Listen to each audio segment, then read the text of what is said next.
El 26 de mayo de este año, el gobierno colombiano y las FAREP anunciaron al país y al mundo que habían logrado el primer acuerdo en el marco de los diálogos y negociaciones de paz. El tema de la tierra es considerado neurálgico en la perspectiva de avanzar en la solución política al conflicto social y armado.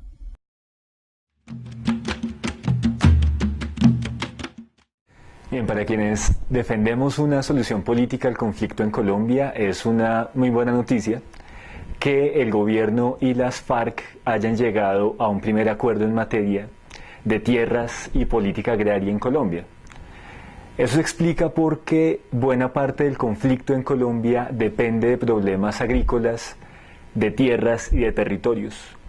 Desactivar la guerra en Colombia pasa por alcanzar deudas que tiene el Estado colombiano con la sociedad colombiana y en concreto con la población rural. La guerra en buena medida está enraizada en la ausencia de una política de reforma agraria en Colombia, la ausencia de un ordenamiento territorial democrático y todo esto agravado por una política agraria que ha quebrado buena parte de la producción nacional. Así que es una muy buena noticia que el gobierno y las FARC hayan llegado a un primer acuerdo en materia de tierras y de política agraria. A mi juicio es muy interesante que se hayan planteado nuevas regulaciones para asumir el tema de la política agraria en Colombia. Hay 4 puntos que me parecen muy interesantes ahí. El primero es el de plantear un fondo de tierras para la paz. El segundo tiene que ver con un sistema alimentario y nutricional que pueda solucionar los problemas de la alimentación y nutrición que vive el país, en particular la población más pobre y la población rural. En tercer lugar, el énfasis en restitución, sin duda es fundamental para pensar un posconflicto en Colombia. Y por supuesto el tema de infraestructura para las regiones rurales que adolecen de problemas de grave pobreza y de miseria en los campos, ¿no? Yo creo que esos 4 puntos son claves y se plantean de manera explícita en este primer acuerdo. Entonces yo creo que esos son 4 puntos en los que habría que poner mucha atención. No obstante, hay preocupaciones y preocupaciones grandes para quienes apoyamos al movimiento campesino, indígena y afro en el país. Preocupa mucho que en el texto del acuerdo se planteó, al menos el que conoce hasta ahora la sociedad colombiana, se plantean una serie de temas, pero no se sabe cuáles son los acuerdos frente a esos temas.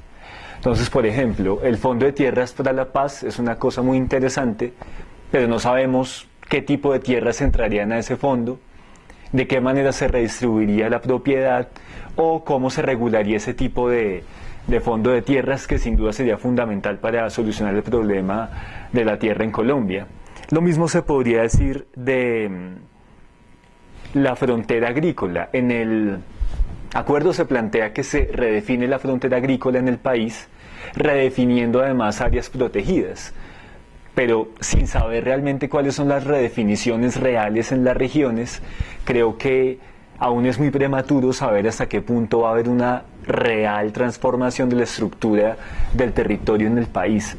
Entonces hay un punto de preocupación, porque es importante que se avance en un acuerdo sobre territorio y tierra en Colombia, pero pareciera que el acuerdo apenas puntea unos temas, pero no sabemos aún cuáles son realmente los acuerdos a los que se han llegado.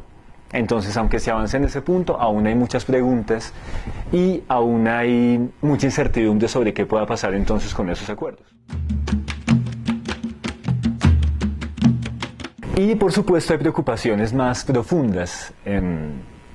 Pareciera, por ejemplo, que no se está hablando de una redistribución a gran escala de la tierra en Colombia.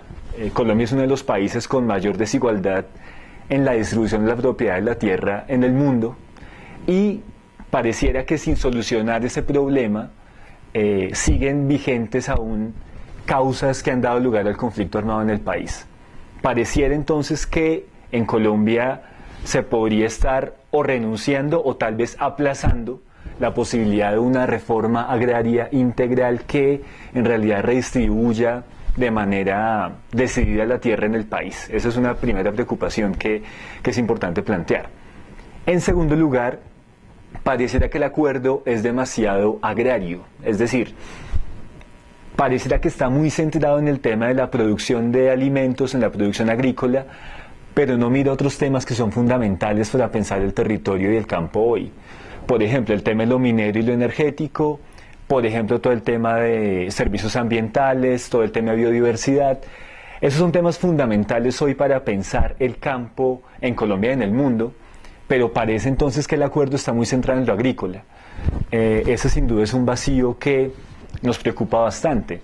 Y por último también preocupa que en una situación de crisis de la economía, donde la inversión extranjera está cada vez más dirigida a los territorios y a las regiones del campo, no se diga nada sobre regular la inversión extranjera y no se toquen temas fundamentales como por ejemplo la extranjerización de la tierra.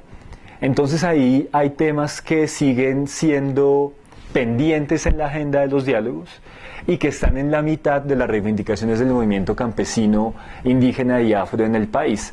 Entonces, aunque el acuerdo sea un paso importante, pareciera que se quedan por fuera temas fundamentales para pensar el campo y para pensar la paz en Colombia.